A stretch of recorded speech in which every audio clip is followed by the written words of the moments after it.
Ships in the making, bound for a distant shore, world for the taking, men gone forevermore,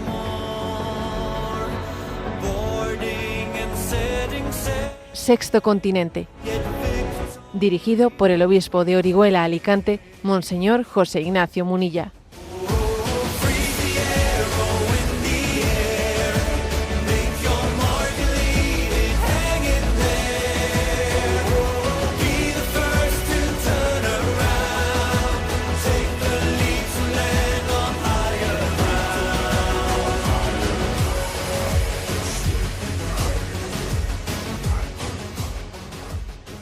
Un cordial saludo a todos los oyentes de Radio María. Un día más, con la gracia del Señor, nos disponemos a realizar este programa radiofónico llamado Sexto Continente, que lunes y viernes de 8 o 9 de la mañana, una hora menos, en las Islas Canarias, realizamos aquí en directo en Radio María España.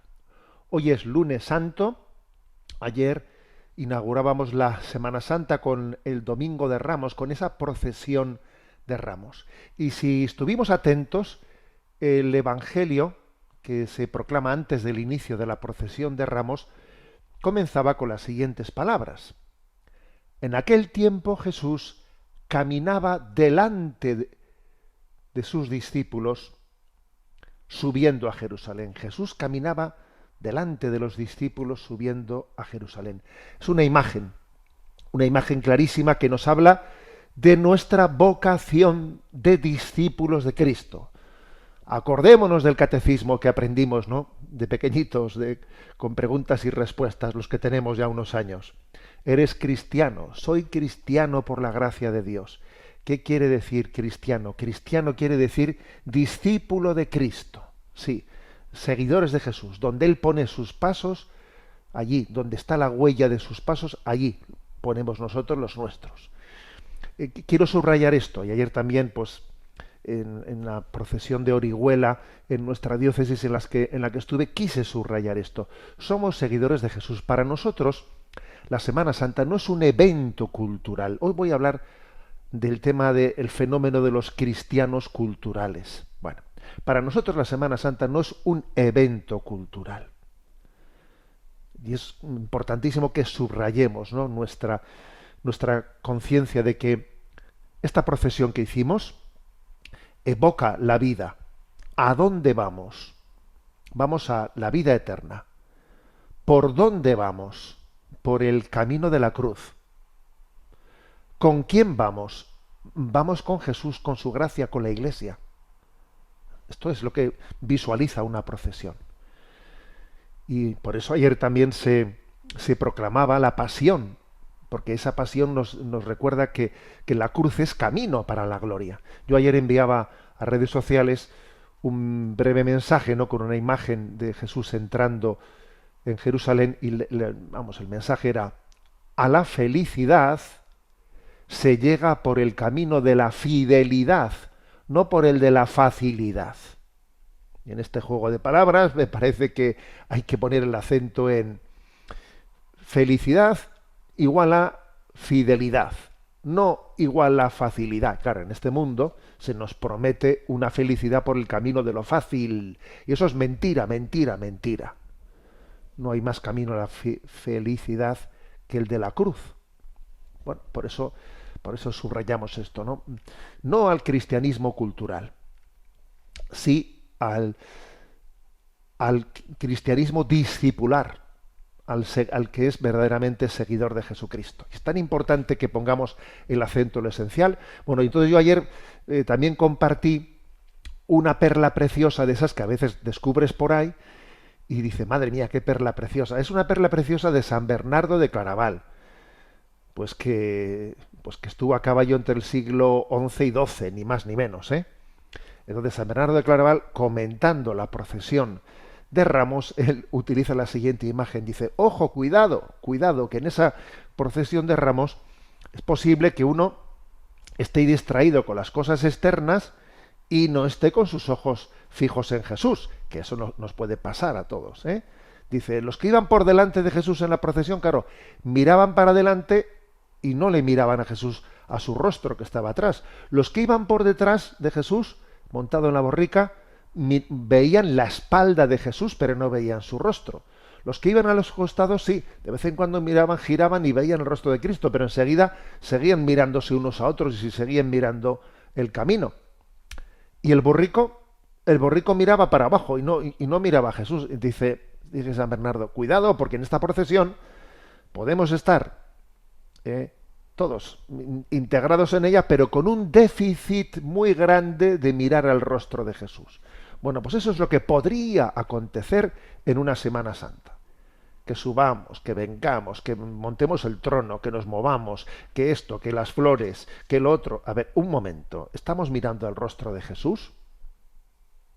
Pues sí, esto es lo que vamos a intentar. No somos cristianos culturales, somos cristianos discipulares, somos discípulos de Cristo y comenzamos la Semana Santa pidiendo crecer en conciencia y autentificar nuestro discipulado. Sexto Continente es un programa que tiene interacción con los que sois usuarios de redes sociales en Instagram y en Twitter a través de la cuenta @obispomunilla, en Facebook a través de la página que lleva mi nombre personal de José Ignacio Munilla.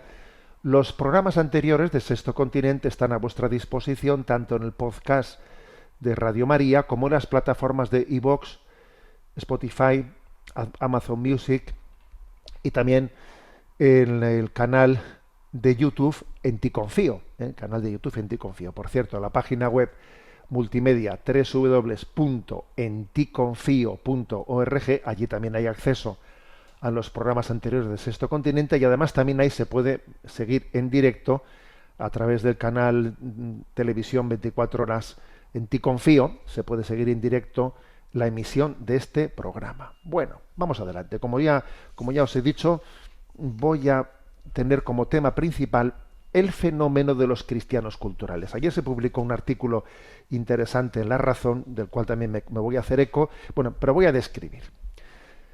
Cristianos culturales, también podríamos decir católicos culturales, obviamente, ¿no? Pero bueno, utilizo el término cristianos culturales porque es verdad que esto no acontece solo en la Iglesia católica, sino también acontece en las demás confesiones, ¿no? El fenómeno de los cristianos culturales pues, es como un concepto sociológico, religioso, que describe a aquellas personas que sí se identifican como cristianas por razones culturales, sociales, tradicionales, pero que no necesariamente practican activamente la fe cristiana. O sea, quizás no tienen una convicción religiosa profunda. Algunos incluso llegan a decir que son agnósticos, pero sin embargo son cristianos culturales. Por ejemplo, muy recientemente Elon Musk, ¿no? Elon Musk, este conocido dueño de X y de Tesla y de tantas otras empresas, el hombre más rico del mundo, ¿no? Pues Elon Musk recientemente decía que él es un cristiano cultural. Vamos, no lo decía explícitamente, pero vamos, dando a entender que no tiene fe religiosa en Dios, en Jesucristo, como su Salvador, etcétera. No, es un cristiano cultural, ¿no? Es decir, bueno, son personas que han sido bautizadas o criadas dentro de una tradición cristiana, católica, protestante, ortodoxa, que celebran en cierta medida, ¿no?, fiestas cristianas como la Navidad, la Pascua. Llegan estas fiestas y incluso cuidan los detalles externos, se visten de fiesta, etcétera.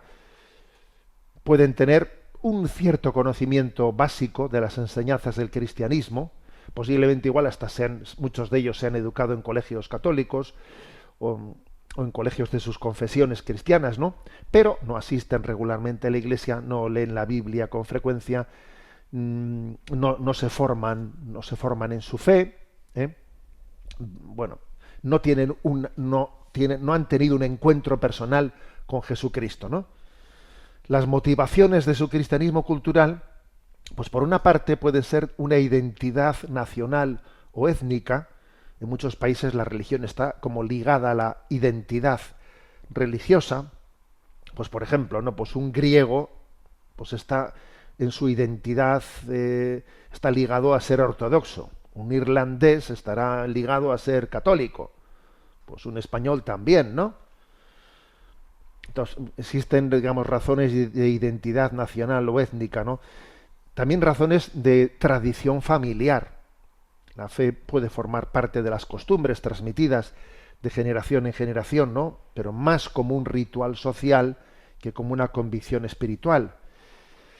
También quizás, ¿no?, pues su cristianismo cultural responde a una necesidad de ritos iniciáticos que de alguna manera pues te hacen participar de la vida, ¿no? Pues el bautismo cuando naces, la comunión, el matrimonio, ¿no? Más por tradición que por fe personal. Quizás otro motivo es que uno se da cuenta de que en la vida hace falta también un sentido moral en la vida y entonces valoran, por ejemplo, ¿no?, pues a la Iglesia Católica, pues por mantener unos principios morales cuando la sociedad los va perdiendo. ¿Eh? Entonces, los católicos culturales pueden valorar a la Iglesia Católica porque mantiene el pulso frente al desmadre colectivo que existe, ¿eh? Pero igual quien valora a la Iglesia bajo ese aspecto, ¿no?, bajo ese aspecto, en realidad, pues luego él no es creyente o es agnóstico de aquella manera, ¿no? O sea, para él el cristianismo es más, ¿no?, una tradición ética, filosófica. Bueno, sería una descripción, ¿eh?, de los cristianos culturales. Obviamente, pues en torno a esto puede haber, ¿no?, muchos posicionamientos, y la verdad es que tener un posicionamiento un poco equilibrado me parece importante, porque algunos, por ejemplo, ¿no?, pues claro, subrayan, claro, no sin razón, que esta es una fe muerta. Bien, pero vamos a ver, también podríamos, creo que sería importante ver los valores que existen ahí, ¿no? Pero es cierto, ¿eh? Es cierto que no es una fe salvífica, a la que la Sagrada Escritura dice que necesitamos una fe viva, una fe salvífica. No es una fe salvífica, ¿eh? Ese acto de fe que la Sagrada Escritura nos subraya, que el hombre necesita tener ese acto de fe para la salvación. No, eso no es un cristianismo cultural, es otra cosa, ¿eh? Cuando Efesios dice, en efecto, estáis salvados mediante la fe, no se refiere a una fe cultural, se refiere a una fe personal, ¿no? Y hay montones de textos, ¿no? Pues por ejemplo, Romanos 10:9, porque si profesas con tus labios que Jesús es Señor, serás salvo, serás salvado. Bien, eso no es un cristianismo cultural, eso es reconocer a Jesús como mi Señor. Hechos 16:31 dice, cree en Jesucristo y serás salvado. Bueno, entonces claro que se puede, ¿no? Y se debe dejar patente, ¿no?, ante el cristianismo cultural que esa fe no es la fe discipular del seguimiento de Jesucristo, ¿no? Ahora, también es verdad que la Sagrada Escritura nos enseña a, como dice el libro de Isaías, ¿no?, la caña quebrada no la cascará, el pábilo vacilante no lo apagará. Pues a ver que en este cristianismo cultural puede haber unos valores que lejos de ridiculizarlos o despreciarlos, tenemos que también saber identificarlos y tomarlos como punto de partida para llevar al encuentro con Cristo, a quien tiene un cristianismo cultural, ¿eh? Pero obviamente, claro que estamos hablando de una falta de fe, por supuesto que estamos hablando de una falta de fe, ¿no? Es porque además existe dentro de ese posicionamiento, en el fondo, uno, aunque él se adhiere, ¿no?, culturalmente al catolicismo, al cristianismo, en el fondo está haciendo una religión a su medida, está fuera del rebaño, vive a distancia del rebaño, es una religión privada la que él se ha hecho, la que él se ha hecho. Entonces, claro, la clave está si se plantea la pregunta de si una religión puede ser vivida solo como identidad cultural. No puede ser vivida solo como identidad cultural. Si no tienes una fe activa, una fe viva, pues entonces obviamente estamos regando fuera del tiesto, ¿eh? Vamos a intentar matizar más las cosas. Quizás haya como dos géneros distintos de cristianos culturales o de católicos culturales. Dos géneros. Uno, el que está más ligado a la batalla cultural, y otro el que está más ligado a la religiosidad popular. Pero obviamente son dos niveles, pero que también estos dos pueden estar conectados, ¿eh? Pueden estar conectados. Primero vamos a los, digamos, a los cristianos culturales que están presentes en la batalla cultural. Pues he puesto el caso antes de Elon Musk, etcétera, otros no. Pues creo que hay muchos ejemplos de este estilo, de este estilo. Bueno, pues, ¿por qué se caracterizan? Aunque parezca paradójico, vamos a decir que hay muchos cristianos culturales que, a pesar de que no tengan práctica religiosa, una fe profunda, pueden ser actores muy activos en debates públicos sobre valores, moral, cultura, defendiendo, ¿no? Defendiendo principios cristianos, aunque ellos en el fondo no tengan fe. Esto está ocurriendo, señores, es una paradoja, ¿no? Pero sí, ocurre, ¿no? Entre personas, pues que mira, se identifican como personas conservadoras, que mantienen unos principios que ellos han recibido en el seno de sus familias, o incluso algunos, fíjate bien, o incluso algunos no fueron educados cristianamente y como han visto el desmadre al que ha llegado esta sociedad, se dan cuenta que esta sociedad en el fondo necesita de una religión que forme, y entonces son defensores de esa formación en una religión, en una enseñanza católica, pero ellos en el fondo no creen en Jesús. Por ejemplo, de esto hay muchísimo, de padres que envían a sus hijos a colegios católicos, pero en realidad ellos no tienen fe, los padres. Envían a sus hijos a colegios católicos porque quieren que ese colegio católico sirva como de digamos, un dique de contención frente al desmadre de nuestra sociedad.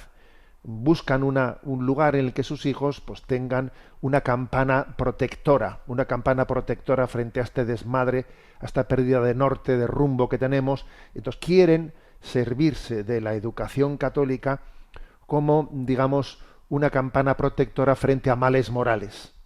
Pero no es que ellos crean en Jesucristo. De esto existe, señores. Incluso algunos, ¿no? Como estaba diciendo, que algunos, ¿no?, de esos padres son activos en la batalla cultural. Hasta se hacen presentes en medios de comunicación, escriben en periódicos, ¿no? Pues por ejemplo, ¿no?, pues luchan contra el aborto, la ideología de género, propugnan la educación sexual, la defensa de los principios de la libertad religiosa, ¿no? Luchan contra la persecución contra el cristianismo, defienden la presencia de signos religiosos en el espacio público. Sí, existen estos católicos culturales que están presentes en la batalla cultural, pero que tienen la paradoja de no ser creyentes, ¿no? De no reconocer que Jesús es su Salvador, de ser agnósticos, Entonces, muchos de estos cristianos culturales se suelen involucrar, ¿no?, pues en la defensa de la tradición. Para ellos el cristianismo es un pilar de la civilización occidental, de su cultura nacional. Lo defienden como parte de su identidad colectiva. Pero, insisto, no tanto como una convicción espiritual, sino como una resistencia cultural. Por ejemplo, ¿no?, pues les puede ocurrir que igual no van a misa, pero se sienten profundamente ofendidos si alguien retira el Belén navideño de un edificio público, o si se critica la herencia cristiana de un país.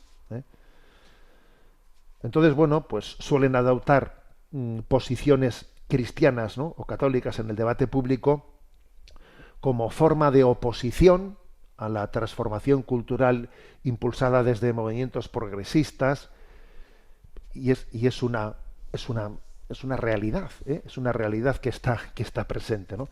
Entonces, digamos, ¿qué es lo que podríamos, ¿no?, qué es lo que podríamos decir al respecto? Bueno, pues que obviamente esto tiene sus pros y sus contras, ¿no? ¿Cuáles son sus pros? Pues sus pros son que sí, que obviamente la existencia de estos cristianos culturales deja patente que hay una ley natural. una ley natural, que el cristianismo defiende una ley natural. Y entonces, aunque ellos no tengan fe, están constatando que es la Iglesia Católica la que en el fondo está preservando esa ley natural. También a veces, ¿no? Otro factor, ¿no?, que hay que tener en cuenta en cuanto a lo de la caña quebrada no la cascará, el pábilo vacilante no la bazará. Bueno, pues que en el fondo pueden recibir, incluso uno no estando en gracia de Dios, puede recibir gracias actuales, como se dice en la teología de la gracia. Puede recibir gracias actuales que le permiten ser valiente, estar en el ámbito público, ¿no? Y en la medida en que estas personas, bueno, pues acojan las gracias actuales que Dios les da para dar testimonio, pues su fe tiene una oportunidad de fortalecerse, ¿no? Y también tienen la oportunidad de conocer a católicos coherentes, porque están en la misma batalla cultural junto con católicos coherentes, y eso les puede dar una oportunidad, ¿no? O sea, que esto podría ser en cuanto a factores positivos, pero también hay que subrayar que existe un riesgo grande de hacer un cristianismo a su medida, y que en el fondo aquí existe un peligro, que es el siguiente, ¿no? ¿Qué somos? ¿Católicos conservadores o conservadores católicos? ¿No es lo mismo? No, no es lo mismo. O sea, ¿qué es lo sustantivo y qué es lo adjetival? Porque claro, un católico conservador, lo sustantivo es que es católico, su identidad la da pues el que abraza plenamente los principios que configuran la integridad de la doctrina social católica. La integridad. No solamente la integridad. Soy católico. Y luego soy católico conservador. Bueno, y además de esto, legítimamente, ¿no?, pues en mi forma de hacerme, de configurar mi mentalidad, etcétera, pues soy conservador. Bueno, pero soy católico. Lo sustantivo es que soy católico y lo adjetival es que soy conservador. Pero es distinto ser conservador católico, donde lo sustantivo es que soy conservador. O sea, lo sustantivo es mi identidad política, porque yo siempre he pensado así, porque mi familia siempre se ha pensado así, porque yo me he identificado con este partido, y en el fondo soy de este partido político, y aunque el partido político haga lo que sea, yo es que soy de él siempre, ¿no? O sea, mi fidelidad es política, y el catolicismo es un marco adjetival, ¿no? Es un marco que completa, pero los sustantivos. Entonces no es lo mismo ser católico conservador que conservador católico. Lo propio, o sea, lo sustantivo es ser católico. Creo que esta distinción se entiende, ¿no? Pero esto es muy importante, ¿no? Es muy importante. Porque hay que decir que, claro, los riesgos, ¿no?, los riesgos del catolicismo cultural, del cristianismo cultural, pues son muchos. Por ejemplo, la doble vida. La doble vida. He puesto el caso, ¿no? He puesto el caso. Lo de ir un poco lejos siempre viene bien, ¿eh? Pues porque, claro, si pones ejemplos muy de casa, pues igual, ¿sabes?, no saltan más chispas. Lo de ir lejos suele venir bien a la hora de poner ejemplos. Bueno, he puesto el caso de Elon Musk o el caso de Trump. O sea, bueno, la doble vida. Algunos sectores religiosos ven, ¿no?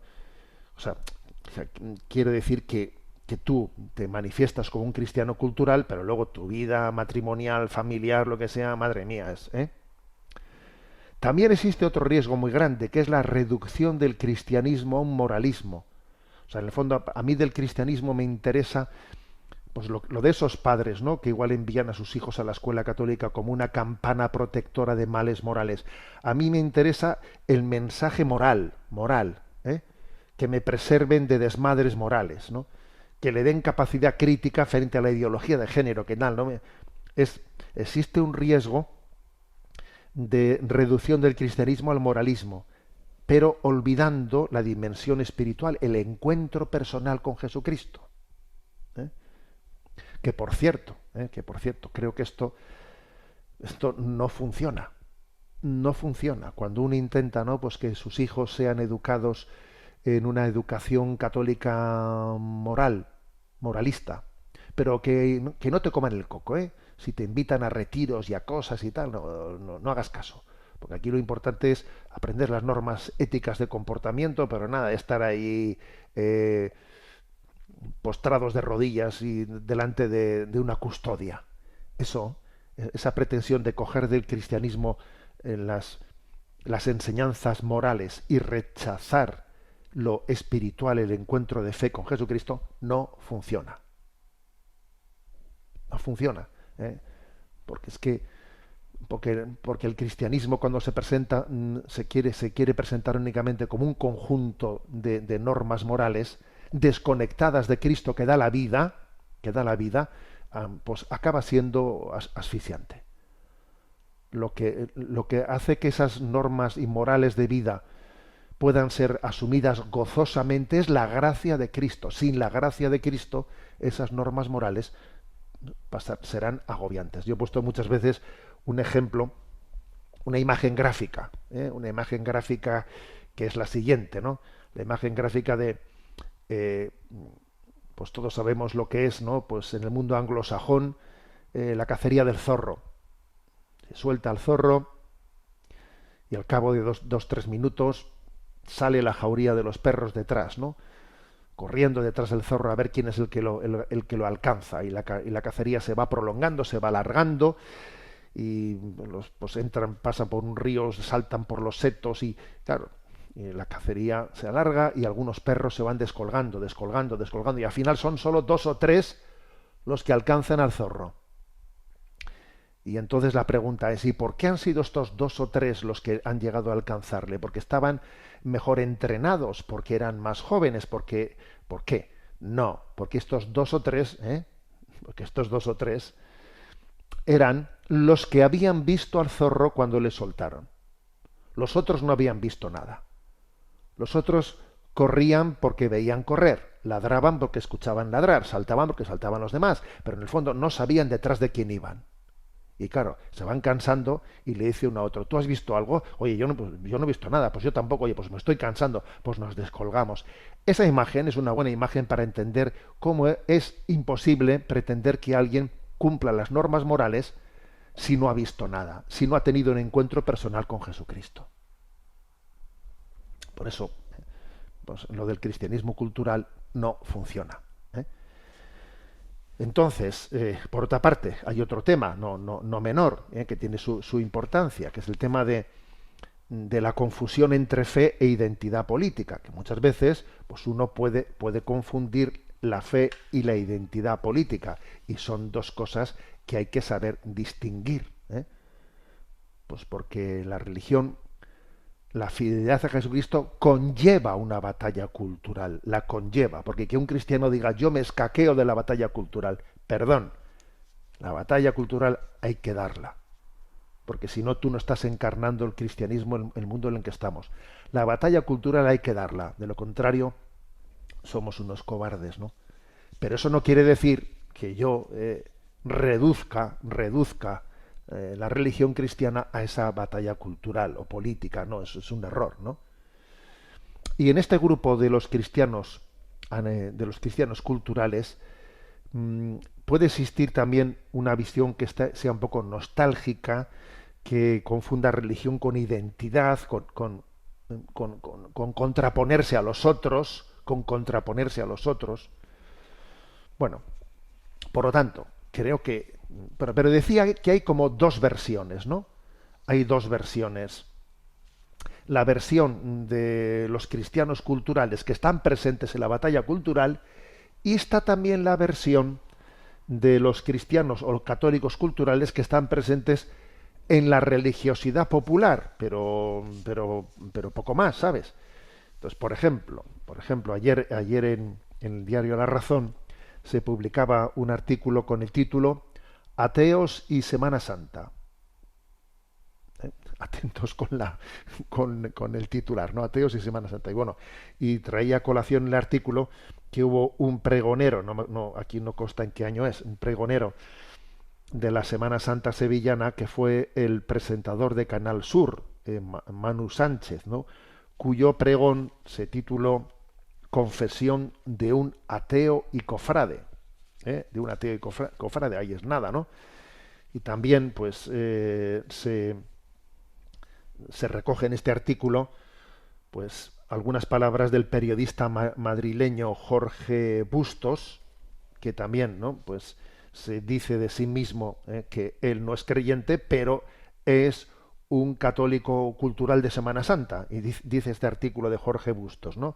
Dice: no está claro que la Semana Santa sevillana tenga que ver con la religión. No es lo mismo religión que religiosidad. Que todo esto se articule a través del culto a una escena bíblica labrada por un imaginero hace 300 años no debe confundirse con la observancia coherente de una vida cristiana. Es verdad que el ateo ve antropología, donde el creyente reafirma la experiencia de la fe, pero da lo mismo, dice él. Sevilla es tan generosa con su misterio que permite a unos y a otros disfrutar de él. Tan misterioso resulta Dios como el hombre. Madre mía, pero es lo mismo, ¿no? No, no es lo mismo, no es lo mismo. Esto obviamente, ¿no? Pues es que, claro, es una... ¿Qué más dará que Dios exista, que no exista, ¿no? Sevilla es generosa, disfrutemos todos. A ver, un poco de seriedad, ¿no? Y también trae a colación otro, ¿no?, otro ejemplo concreto, el artículo de ayer, que la periodista Lorena Maldonado publicó en el periódico El Español, también un artículo en esta misma línea, ¿no?, que Jorge Bustos, también, digamos, pues es otra periodista, digamos, agnóstica, que podíamos calificar de católica cultural, y dice: si yo renunciaba a la Semana Santa, estaría anulando mi infancia sureña de incienso, y aquella vez que madrugué como nunca para ver la misa del alba con mi abuela, con el cielo rayano en naranja y las señoras cantando saetas en el barrio de la Trinidad.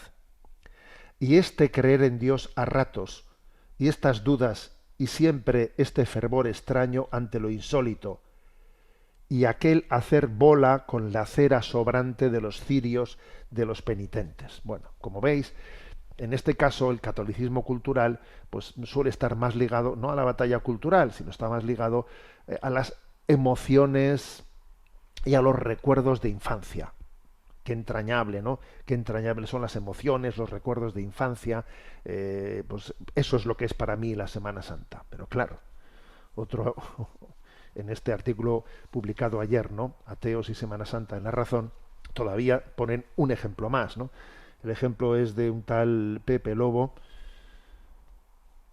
autor de Yonquis y Gitanos, bueno, pues un libro concreto, ¿no?, dentro del cual está también esta referencia, ¿no? Dice, no me gusta la Semana Santa, no me gusta un carajo, ni aguanto bullas, ni creo en Dios, ni conozco más pasos que el Gran Poder y la Macarena, pero el Sábado Santo salgo en la soledad de San Lorenzo, porque toda mi familia es de allí.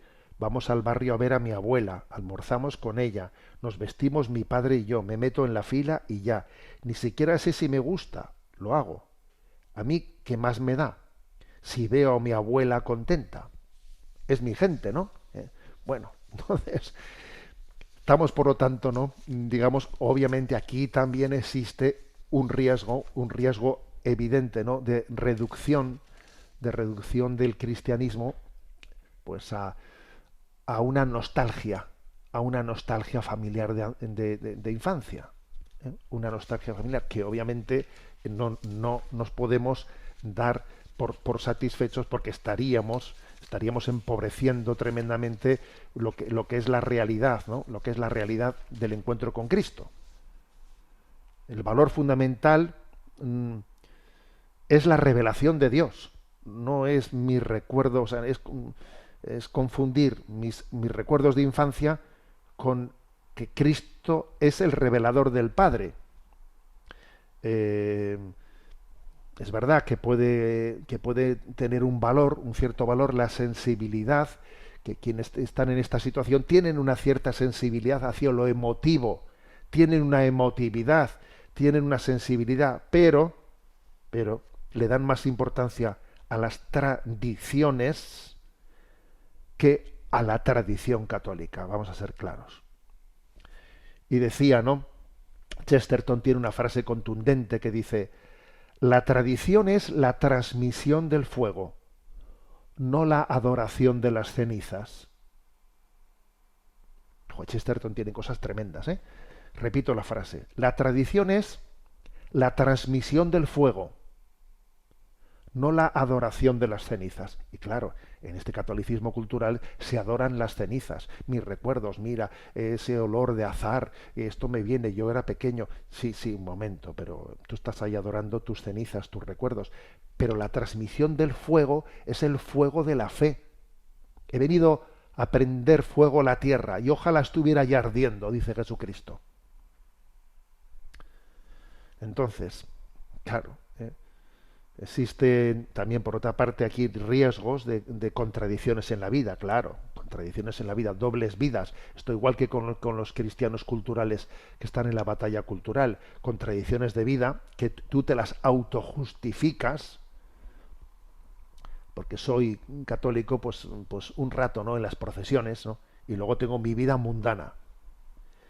Y luego además también hay que reconocer que a veces cuando uno vive meramente, ¿no?, pues su proximidad con el cristianismo en estos contextos de exposición pública, de procesiones, etcétera, pueden existir unos conflictos de protagonismo muy grandes, que en el fondo pues estamos paseándonos delante de los demás, y eso tiene un riesgo de exhibicionismo, etcétera, etcétera, ¿no? En vez de ser testigo de Cristo, o sea, en vez de ser cristóforo, yo quiero llevar a Cristo ante los ojos del mundo. Claro, si tú no crees que eso que estás llevando es el Cristo, el Dios vivo que se muestra al mundo, pues tendrás el riesgo de ser tú el que te exhibas ante el mundo. Claro, ese riesgo es grande. Luego, claro que tiene, ¿no?, valores ese catolicismo cultural de la religiosidad popular, fundamentalmente el de la familiaridad con la Iglesia, el de la familiaridad con la revelación, el de estar cerca y poder recibir un mensaje que quizás en una de esas, pues en una de esas igual el Señor le toca el corazón y se pone de rodillas ante la gracia. Claro que habrá también en esta Semana Santa cristianos católicos culturales que vayan a una procesión por mero costumbrismo y por mera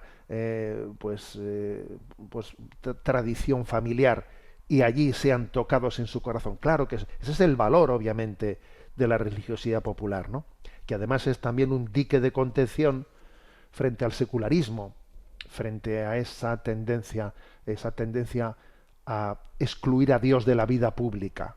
Claro, eso es un valor grande, que la religiosidad popular haga presente la fe en la vida pública sin que nos avergoncemos de ello. Eso es un gran valor. Es un gran valor. Luego, creo que tenemos que saber distinguir las luces y las sombras. Las luces y las sombras. Pero por encima de todo, yo lo que quisiera subrayar es que, vamos a ver, la fe no puede ser una fe cultural. La fe tiene que ser una fe viva. Es el reconocimiento de que Jesús es nuestro Señor, el que me dio la vida, el que entregó su vida por mí, por mi salvación. Porque sin Cristo no hay salvación, sin Cristo no podemos salvarnos. Entonces, esa afirmación de la fe, que es la que nos justifica, la fe que nos abre a acoger la misericordia de Dios, pues es clave. Bueno, sirva esto, ¿no?, como de reflexión y de discernimiento de lo que es el fenómeno del cristianismo cultural o del catolicismo cultural.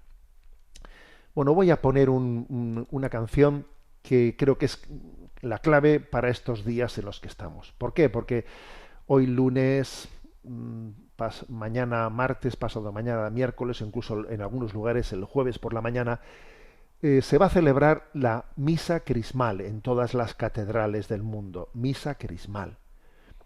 Una Eucaristía que muchos quizás no conozcáis, y yo os aconsejo a que os acerquéis, ¿no?, a su celebración en vuestras catedrales. Una misa crismal en la que todo el presbiterio renueva sus promesas, las promesas sacerdotales. una misa en la que también además se bendicen y se consagran los óleos santos, los óleos con los que serán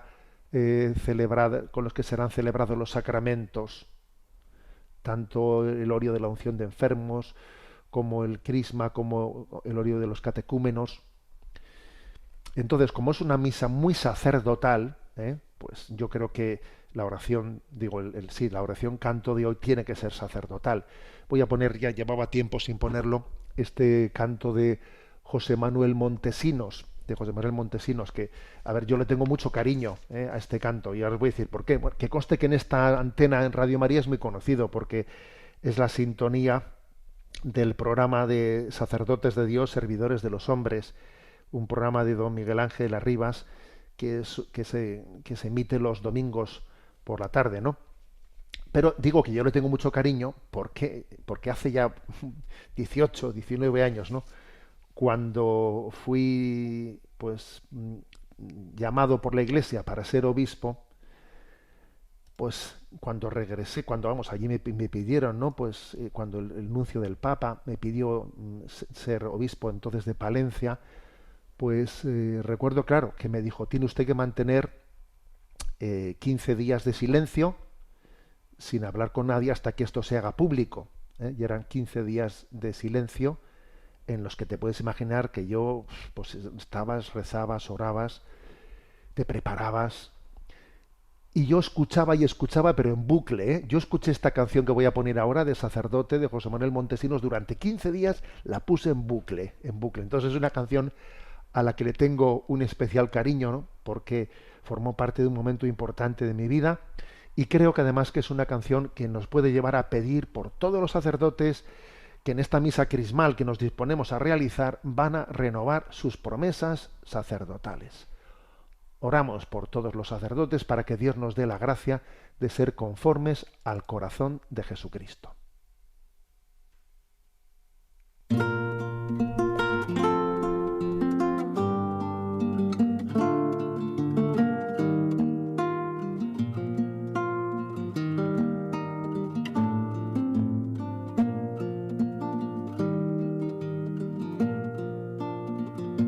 Sacerdote tan grande y tan pequeño, por anunciar el reino dejó su casa atrás. Sacerdote, la vida pone en juego, pastores para el pueblo, un guía a la verdad. Sacerdote, tan rico en los esfuerzos, tan pobre en los no quiero, pues quiere siempre ahora ya. Pastor con el buen pastor, al pie de la cruz, con el que está en cruz, lámpara de luz en la oscuridad, en sus manos da el pan de vida. Pastor con el buen pastor, al pie de la cruz, con el que está en cruz, lámpara de luz en la oscuridad, en sus manos da el pan de vida.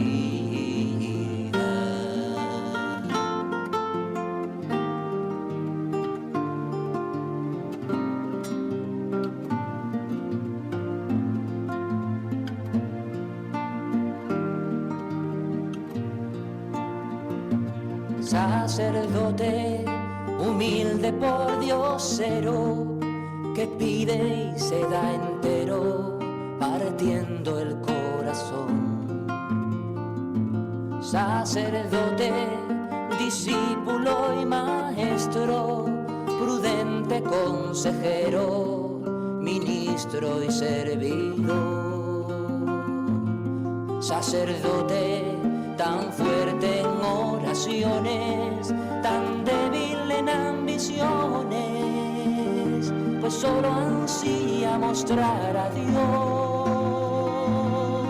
Pastor con el buen pastor, al pie de la cruz, con el que está en cruz, lámpara de luz en la oscuridad, en sus manos da el pan de vida.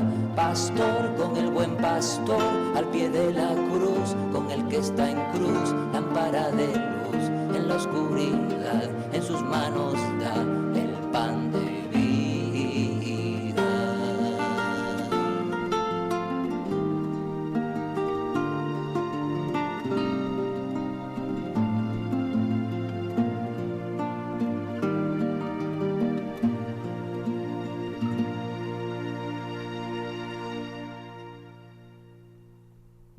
una canción ciertamente impresionante. Oramos por todos nuestros sacerdotes. Bueno, vamos a tener también un momento en el que los oyentes tengan su lugar de participación. Quiero una vez más pedir disculpas porque me resulta imposible con todos los correos que llegan mantener un contacto epistolar. Eso me es imposible. Quiero que comprendáis que el correo lo atiendo solo yo y eso es imposible que yo mantenga un correo epistolar porque este obispo, después de hacer el programa, claro, pues tiene que seguir con todas las cosas que tiene en la vida de obispo y entonces me es imposible. Pero lo que sí que doy las gracias es por todas las preguntas prácticas que se comparten, que son susceptibles de ser compartidas con todos. Eso es lo más valioso de todos los correos que llegan, ¿no? Al correo electrónico, que lo voy a recordar, sextocontinente@radiomaria.es, sextocontinente@radiomaria.es. Yo lo que más valoro es que haciendo preguntas concretas como estas que vamos a poner ahora, pues eso a mí me dé pie pues para no solo iluminar a quien ha hecho la pregunta, sino para compartirlo con todos. Entonces, bueno, pues vamos a pedir que desde la emisora nos presenten las preguntas seleccionadas. Muy buenos días. Muy buenos días, monseñor. Adelante. Nos escribe Concepción planteando lo siguiente. Estimado monseñor Munilla, le escribo porque últimamente estoy escuchando algo que me desconcierta por ser una interpretación novedosa de la muerte de Jesús en la cruz, resaltando que la muerte de Jesús en la cruz fue un fracaso, sí, que Dios salvó al mundo fracasando en la cruz, de Fray Roberto Pasolini. Esto es lo que me está sorprendiendo, cuando siempre se nos ha dicho, y está en el Catecismo, que nuestro Redentor eligió la cruz para cargar con la culpa del mundo y sufrir el dolor del mundo. De este modo, mediante su amor perfecto, ha conducido de nuevo el mundo a Dios. Yucat .101. Entonces, ¿se puede compaginar esta nueva versión con la anterior? ¿O es que yo no acabo de comprender? De antemano le agradezco su aclaración. Muchas gracias por su servicio. Bueno, vamos a ver. Esas dos explicaciones obviamente son confluyentes. Pasa que hay que explicarlo bien. Claro, decir que Dios salvó al mundo fracasando en la cruz, ¿a qué se refiere? Pues se refiere a que a los ojos del mundo, Jesús en la cruz fracasó. Pues porque, claro, a los ojos del mundo él fue vencido, él fue condenado a los ojos del mundo. Pero claro, a los ojos de Dios, que obviamente son la realidad, es como Dios la ve. La realidad no es como nosotros la vemos, sino como Dios la ve. A los ojos de Dios, pues ese fue el momento del triunfo del amor. Fue el momento del triunfo de la redención del mundo. Entonces, claro, decir esa expresión, ¿no? La muerte de Jesús en la cruz fue un fracaso, sí, que Dios salvó al mundo fracasado en la cruz, hay que contextualizarlo, hay que entenderlo, que esta es como la visión desde el mundo, pero no la visión desde Dios, desde Dios, en el cual la cruz es triunfante. La cruz es triunfante, porque en la cruz Dios reina, y Él vence el mal, vence el pecado, vence a la muerte. Entonces, bueno, pues ahora también es cierto que sería importante que cuando uno dice una cosa, la matice, tal y como yo la estoy matizando ahora, para no dar pie a confusiones. Eso es verdad. O sea, es decir, creo que en esta vida tenemos que ser conscientes de que las palabras que decimos van a ser oídas y es importante contextualizarlas, porque si tú dices únicamente una cosa, pero eso que tú estás diciendo es previsible que sea comprendido equívocamente por las personas que lo escuchan, a ver, pues coge y por ejemplo, ¿no? Por ejemplo, pues cuando se dice todos somos hijos de Dios, todos los habitantes de la tierra, todos somos hijos de Dios. Hombre, somos hijos de Dios creaturalmente, en el sentido de que hay un Padre creador de todos. Pero habrá que matizar que luego hay una filiación divina que no es creatural, sino que la hemos recibido por el bautismo, que es una filiación de gracia que es infinitamente superior a la filiación creatural. Entonces son dos niveles de filiación divina. Decir que todos somos hijos de Dios sin decir que el bautismo nos hace hijos de Dios de una manera sublime y muy superior, ¿no?, a la meramente creatural, pues por eso es importante que cuando predicamos cosas las contextualicemos, ¿no? Entonces, en resumen de la pregunta del oyente, sí, se puede decir que desde el punto de vista de la mirada de los hombres, lo que para los hombres es fracaso, sin embargo para Dios es el triunfo. Y así en nuestra vida acontece, ¿no?, que cuando vivimos, abrazamos la cruz de esta vida, quien no tiene fe percibirá que yo me estoy abrazando a un fracaso. Pero sin embargo, quien tiene fe percibirá que en ese abrazo que yo he dado a mi cruz, a mi enfermedad, a mi impotencia, a mi no haber sido capaz de, o sea, yo he abrazado eso, y el que no tiene fe dirá, ya ha fracasado. Pero el que tiene fe sabe que yo en ese abrazo que he hecho a esa cruz está mi triunfo. Está mi triunfo porque la gracia se va a derramar en quien se une a la cruz de Cristo, que al final es gloriosa. Adelante con la siguiente pregunta. Un oyente nos plantea una cuestión peculiar. Hola, gracias por este programa que siempre escucho.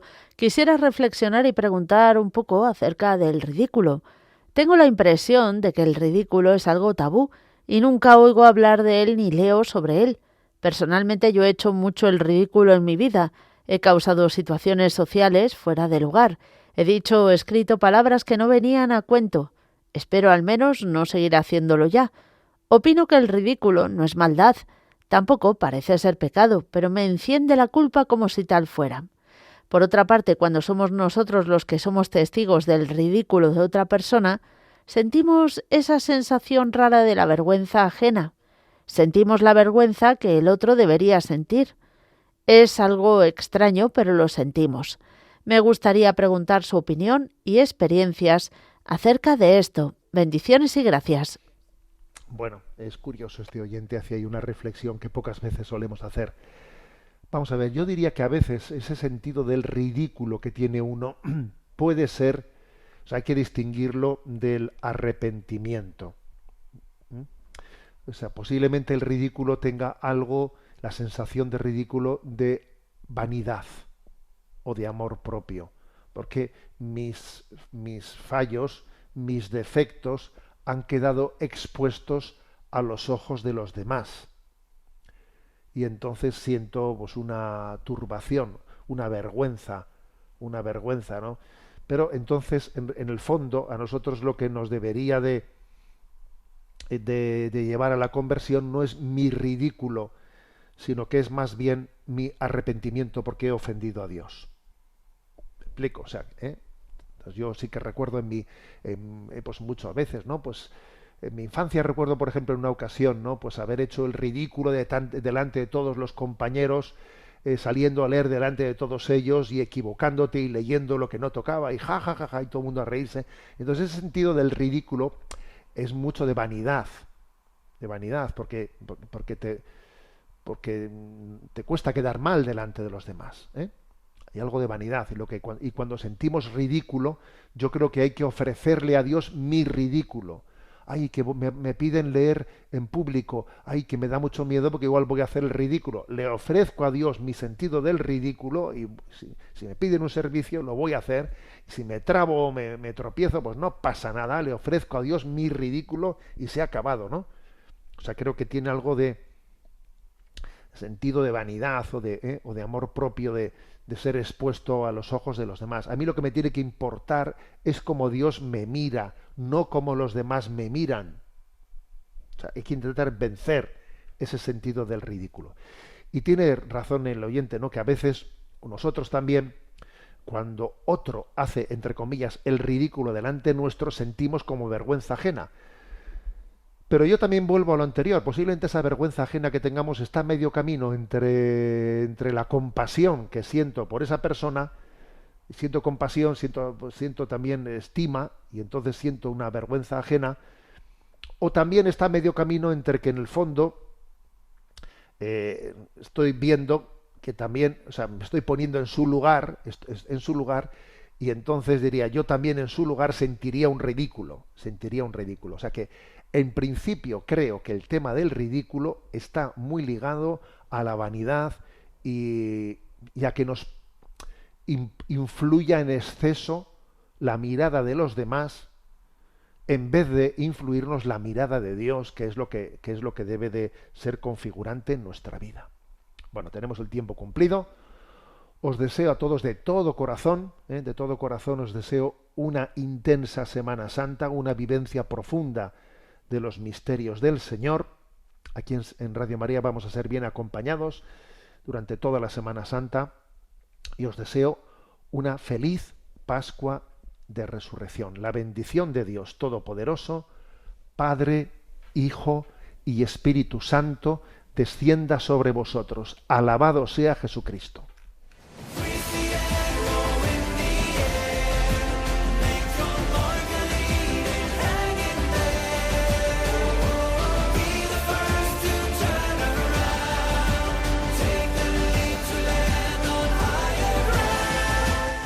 Finaliza en Radio María Sexto Continente, dirigido por el obispo de Orihuela, Alicante, Monseñor José Ignacio Munilla.